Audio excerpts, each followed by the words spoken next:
Don't be too quick. It is not too quick for me. Shri Raghav Chadha, 14 minutes. 1-4. Sir, आज मैं सिर्फ 2 करोड़ दिल्ली वासियों की ओर से नहीं बल्कि 135 करोड़ भारतवासियों की ओर से बोलने के लिए खड़ा हुआ हूँ। सर, इससे ज़्यादा असंवैधानिक, गैर कानूनी कागज़ का टुकड़ा एक बिल के माध्यम से शायद ही आज से पहले कभी संसद भवन के भीतर लाया गया होगा। और अपना वक्तव्य शुरू करने से पहले मैं महाभारत के एक अंश का वर्णन करना चाहूँगा जिसे रामधारी सिंह दिनकर ने एक बहुत ही महत्वपूर्ण कविता में लिखकर बताया है, जिसमें भगवान श्री कृष्ण एक शांति दूत बनके पांडवों की ओर से हस्तिनापुर जाते हैं शांति का प्रस्ताव लेकर। कवि लिखते हैं, मैत्री की राह बताने को, सबको सुमार्ग पर लाने को, दुर्योधन को समझाने को, भीषण विध्वंस बचाने को, भगवान हस्तिनापुर आए, पांडव का संदेशा लाए। भगवान कहते हैं, दो न्याय अगर तो आधा दो, पर इसमें भी यदि बाधा हो तो दे दो केवल 5 ग्राम, रखो अपनी धरती तमाम, हम वहीं खुशी से खाएंगे, परिजन पर हंसी ना उड़ाएंगे। पर दुर्योधन वो भी दे ना सका, आशीष समाज की ले ना सका, उल्टा हरि को बांधने चला, जो असाध्य था उसे साधने चला, जब नाश मनुष्य पर छाता है, पहले विवेक मर जाता। सर, इसमें दिल्ली बिल का सार है। सर, हम न्याय की गुहार लगाने आपके सामने आए हैं, अपने हक मांगने आए हैं, अपने हक से ज्यादा मांगने नहीं आए। सर, मैं अपने वक्तव्य को 3 भाग में बांटता हूं। पहला कि यह बिल कैसे एक राजनीतिक धोखा है, पॉलिटिकल फ्रॉड है। दूसरा, यह कैसे एक संवैधानिक पाप है, कॉन्स्टिट्यूशनल सिन है। और तीसरा कि यह एडमिनिस्ट्रेटिव लॉकजैम यानी कि प्रशासनिक गतिरोध दिल्ली में कैसे पैदा कर देता है। सर, पहला राजनीतिक धोखा, यह कहानी है सर 1977 से लेकर 2015 की। लगभग 40 साल का लंबा संघर्ष भारतीय जनता पार्टी ने दिल्ली में पूर्ण राज्य का दर्जा स्थापित करने के लिए किया। 1977 में जब 3rd मेट्रोपॉलिटन काउंसिल दिल्ली में था, उसमें जनता पार्टी की सरकार थी। उन्होंने मता पास कर कहा कि दिल्ली को पूर्ण राज्य का दर्जा बनाएंगे। लगातार पूर्ण राज्य की दर्जे की मांग करते करते ये 1989 का लोकसभा का मैनिफेस्टो मैं बीजेपी का लाया हूं। 1989 के मैनिफेस्टो में पेज नंबर 361 पे पॉइंट नंबर 10 पे ये कहते हैं, grant statehood to UT of Delhi. यानी कि 1989 से लेकर लगातार ये लोग दिल्ली को पूर्ण राज्य का दर्जा दिलाने की मांग करते रहे। यहां तक कि जब 1991 में कांग्रेस की सरकार ने दिल्ली में विधानसभा का गठन किया, उससे भी ना पर्याप्त मानते हुए लाल कृष्ण आडवाणी जी, मदन लाल खुराना जी सबने बयान दर्ज कराए कि यह भी दिल्ली के साथ न्याय नहीं है, दिल्ली को पूर्ण राज्य का दर्जा मिलना चाहिए और हम इसके लिए आंदोलन चलाएंगे। और लगातार इन लोगों ने संघर्ष किया, आंदोलन किया। सर, 1998, 1999 में फिर अपने मैनिफेस्टो में बीजेपी ने, ये 1999 का मैनिफेस्टो है, ये जारी कर कहा कि हम दिल्ली को पूर्ण राज्य का दर्जा देंगे। Page number 132 point number 31, we will give full statehood to Delhi.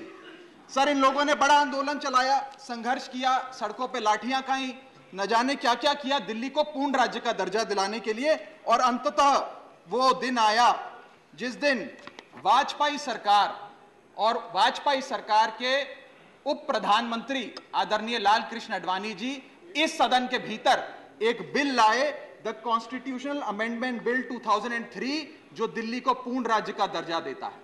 यह बिल आडवाणी जी इस सदन के भीतर लाए और कहा कि दिल्ली को अधिकार देने की जरूरत है, दिल्ली को पूर्ण राज्य का दर्जा भाजपा दिलाएगी। यहां भी बात खत्म नहीं होती सर। इसके बाद 2013 के अपने मैनिफेस्टो में बीजेपी ने कहा हम पूर्ण राज्य का दर्जा देंगे। इनकी जून 2013 में नेशनल एग्जीक्यूटिव की मीटिंग हुई, उसमें मता पास कर कहा हम दिल्ली को पूर्ण राज्य का दर्जा देंगे। यहां तक कि इनके सांसद डॉक्टर हर्षवर्धन ने बयान दिया कि जब आदरणीय नरेंद्र मोदी जी देश के प्रधानमंत्री बनेंगे, हम दिल्ली को पूर्ण राज्य का दर्जा देंगे। ये इन सब ने सर लगातार बातें कही और दिल्ली को पूर्ण राज्य का दर्जा दिलाने की मांग लगातार भारतीय जनता पार्टी दिल्ली वालों के सामने रखती रही। सर, ये बिल सिर्फ संविधान का और लोकतंत्र का अपमान नहीं है, ये बिल लालकृष्ण आडवाणी जी का, अटल बिहारी वाजपेयी जी का, मदन लाल खुराना जी का, सुषमा स्वराज जी का, अरुण जेटली जी का, सबका अपमान करने का और उनके 40 साल के संघर्ष को मिट्टी में मिलाने का काम करता है। सर, मैं माननीय गृह मंत्री जी का बयान लोकसभा में सुन रहा था। उन्होंने कहा कि नेहरू जी ने, पंडित नेहरू ने यह बात रखी थी कि दिल्ली को पूर्ण राज्य का दर्जा नहीं मिलना चाहिए। मैं माननीय गृह मंत्री जी से कहना चाहता हूं, नेहरूवादी मत बनिए, आडवाणीवादी बनिए, वाजपेयीवादी बनिए और दिल्ली को पूर्ण राज्य का दर्जा देने का आज आपके पास ऐतिहासिक मौका है। दिल्ली को पूर्ण राज्य का दर्जा दीजिए। सर, इस बिल को लाने का असल कारण क्या है? यह बिल क्यों लाया गया है? पिछले 25 साल में दिल्ली में 6 बार विधानसभा के चुनाव हुए। 6 के 6 चुनाव भारतीय जनता पार्टी बुरी तरीके से हारी। यहां तक कि 2015 और 20 में आजाद भारत के इतिहास की सबसे बड़े जनादेश की सरकार अरविंद केजरीवाल ने दिल्ली में बनाई। क्योंकि ये पिछले 25 साल चुनाव नहीं जीत पाए और अरविंद केजरीवाल और आम आदमी पार्टी के आने के बाद ये जानते हैं कि अगले 25 साल भी ये लोग चुनाव नहीं जीत पाएंगे, तो सरकार को नष्ट करने का काम कर रहे हैं। ना रहेगी सरकार और ना रहेगा चुनावों का महत्व, ना रहेगा बांस, ना बजेगी बांसुरी। लेकिन मैं आज इस मन से भाजपा से अनुरोध करूंगा कि कम से कम लालकृष्ण आडवाणी जी को न्याय दीजिए, कम से कम उनकी इच्छा पूरी करिए, दिल्ली को पूर्ण राज्य का दर्जा दीजिए। सर, मेरा दूसरा भाग कि कैसे यह बिल एक संवैधानिक पाप है। सर, पहली चीज, ये abuse of ordinance making powers है, आर्टिकल 123 जो संविधान का देता है। संविधान ये कहता है, और वाईवी चंद्रचूड़ साहब का AK Roy versus union of India एक बड़ा महत्वपूर्ण लैंडमार्क जजमेंट है, जिसने कहा कि ऑर्डिनेंसेस सिर्फ आपातकालीन और विषम परिस्थितियों में लाए जाएंगे। ऐसी कौन सी आपातकालीन और विषम परिस्थितियां आ गई कि आपको सुप्रीम कोर्ट के फैसले को 8 दिन के भीतर बदलना पड़ गया? दूसरा सर देखिए सर सुप्रीम कोर्ट की दूसरा बिंदु, यह सुप्रीम कोर्ट का अपमान है। सुप्रीम कोर्ट के फैसले को 8 दिन के भीतर 5 जजों के संवैधानिक पीठ के सर्वसम्मति के फैसले को बदल के आज भारतीय जनता पार्टी ने एक मैसेज दिया है कि हम सुप्रीम कोर्ट को भी चैलेंज करते हैं, सुप्रीम कोर्ट के फैसले को भी नहीं मांगते। आपको जो ऑर्डर जारी करना है करो, हम चंद दिनों के अंदर ऑर्डिनेंस लाकर उस फैसले को बदल देंगे। They have challenged the majesty of the honourable supreme court. Sir, और मैं आपको ये कहना चाहता हूं कि आजकल जो ऑर्डिनेंस लाने की जो एक फेटिश इस सरकार ने देखी, चाहे वो लैंड एक्विजिशन बिल हो, चाहे वो फार्म बिल हो, चाहे ईडी के डायरेक्टर का एक्सटेंशन हो, जो ये सारी चीजें ऑर्डिनेंसेस के माध्यम से इन्होंने करी थी, इस बिल का हश्र भी वही होगा जो सारे पुराने बिलों का हुआ था। सर, थर्ड बिंदु कि कैसे ये बिल संघीय ढांचे को एरोड करता है। हमारा भारत का संविधान और सुप्रीम कोर्ट का 2023 का 2018 का संवैधानिक पीठ का फैसला कहता है कि दिल्ली के पास एक यूनिक फेडरल आइडेंटिटी है, यूनिक कॉन्स्टिट्यूशनल आइडेंटिटी है, और भारत का संविधान जो हमें संघीय ढांचा देता है, जो शक्तियां देता है, उन शक्तियों को एनक्रोच करने का काम यह सरकार करती है, हमसे अफसरशाही और तमाम शक्तियां छीनकर। मैं आपको सुप्रीम कोर्ट का वो एक वाक्य पढ़ के सुनाना चाहूंगा। The majority in the 2018 constitutional जज bench held that while the NCT of Delhi could not be accorded with the status of a state, the concept of federalism is applicable to Delhi. हम पूर्ण राज्य नहीं है, लेकिन फिर भी राज्य का दर्जा एक संघीय ढांचे के परिप्रेक्ष्य में दिल्ली को मिलता है। उसके बाद सर, इन लोगों ने तो कमाल ही कर दिया। आज बिना संवैधानिक संशोधन लाए संविधान को बदल दिया, मात्र एक एक्ट ऑफ पार्लियामेंट से, जो आज तक शायद भारत के इतिहास में कभी नहीं हुआ। सर, इसके बाद ये बिल पार्लियामेंट्री अंडरमाइन करता है प्रिंसिपल्स ऑफ कलेक्टिव रिस्पांसिबिलिटी को। भारत का संविधान कहता है सर कि परमानेंट एग्जीक्यूटिव और पॉलिटिकल एग्जीक्यूटिव मिलके लेजिस्लेचर के प्रति जवाबदेही होंगे। ये प्रिंसिपल ऑफ कलेक्टिव रिस्पांसिबिलिटी है। इसमें से परमानेंट एग्जीक्यूटिव यानी कि अफसरशाही को छीनकर ये पूरी तरीके से कलेक्टिव रिस्पांसिबिलिटी का प्रिंसिपल, जिस पे सरकारें चलती हैं इस देश में, उसे ध्वस्त करता है। और आखिरी बिंदु संवैधानिक अपराध का, ये ट्रिपल चेन ऑफ अथॉरिटी को तार तार करता है sir. Triple chain of accountability ये होती है कि अफसरशाही की जवाबदेही मंत्री को, मंत्री की जवाबदेही लेजिस्लेचर को, और लेजिस्लेचर की जवाबदेही जनता को। इसमें से अगर आप अफसरशाही हटा देते हो तो फिर जवाबदेही की जो ये ट्रिपल चेन ऑफ अकाउंटेबिलिटी ध्वस्त हो जाती है। तो ये काम करके संवैधानिक अपराध एक प्रकार से सरकार ने किया है। सर, मेरा आखिरी भाग ये कैसे एक एडमिनिस्ट्रेटिव हाराकिरी, एक एडमिनिस्ट्रेटिव गतिरोध पैदा करता है। ये कहता है सिर्फ उपराज्यपाल ही ट्रांसफर पोस्टिंग करेंगे एक समिति के माध्यम से, यानी कि अफसर अब मुख्यमंत्री की नहीं सुनेगा, मंत्रियों की नहीं सुनेगा। अगर अब दिल्ली में किसी के घर में बिजली नहीं आ रही, पानी नहीं आ रहा, किसी के बच्चे का स्कूल में दाखिला नहीं हो रहा, तो वो उपराज्यपाल के पास जाएगा, अपने मंत्री मुख्यमंत्री के पास नहीं जाएगा। क्या लोग जानते हैं उपराज्यपाल कहां रहता है? उपराज्यपाल कौन सी विधानसभा से चुनाव लड़ा, उपराज्यपाल ने कौन सा चुनाव जीता? लेकिन सारी शक्तियां एक चुनी हुई सरकार से निकालकर उपराज्यपाल को देता है। यह आगे कहता है सर ये बिल कि हम एलजी को सोल डिस्क्रिशन देते हैं, स्वयं के विवेक से फैसले लेने की तमाम शक्तियां।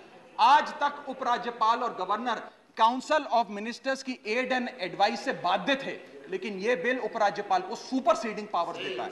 आगे सर यह बिल जितने भी ब्यूरोक्रेट्स हैं उन्हें एक जुडिशियल अथॉरिटी बना देता है। यह कहता है अफसरशाही तय करेगी कि मंत्री का फैसला सही है कि मंत्री का फैसला गलत है, और अगर अफसर को मंत्री का कोई फैसला पसंद नहीं आया तो अफसर मंत्री का फैसला लागू करने से मना कर सकते हैं। और सर यह बिल अथॉरिटी, कमीशंस और कॉरपोरेशंस बनाने की, तमाम गठन करने की, नियुक्ति करने की शक्तियां सारी की सारी केंद्र सरकार को दे देता है, यानी कि सरकार की चाबी एक प्रकार से केंद्र सरकार को हाथ में पकड़ा देता है। सर, माननीय गृह मंत्री जी ने कहा था कि आम आदमी पार्टी एक सुपारी सी जितनी पार्टी है, एक सुपारी जितनी छोटी सी पार्टी है। सर, ये वो सुपारी जितनी पार्टी है जो आजाद भारत के इतिहास का फास्टेस्ट ग्रोइंग पॉलिटिकल स्टार्टअप कहलाती है। ये वो सुपारी जितनी पार्टी है जिसने 3 बार भाजपा को दिल्ली में हराया और 2 बार 2015 और 20 में आजाद भारत के इतिहास की सबसे बड़ी जनादेश की सरकार बनाई। ये वो सुपारी जितनी पार्टी है जिसने पंजाब में भाजपा को लगभग शून्य पर लाकर खड़ा कर दिया। ये वो सुपारी जितनी पार्टी है जो 10 साल में राष्ट्रीय पार्टी बनी। ये वो सुपारी जितनी पार्टी है जिसके 161 विधायक और 11 सांसद है। और ये वो सुपारी जितनी पार्टी है जिसका काम देखने के लिए first lady of United states of America और यूनाइटेड जनरल के पूर्व प्रमुख बान की मून आते हैं। सर, मैं आज अपने साथी जो आंध्र प्रदेश और उड़ीसा की सरकार चलाते हैं उन्हें कहना चाहूंगा, आपकी जरूर कुछ मजबूरियां रही होंगी जिसके चलते आपने ये फैसला लिया इस सरकार के इस बिल का समर्थन करने में। कुछ तो मजबूरियां रही होंगी, यूं ही कोई बेवफा नहीं होता।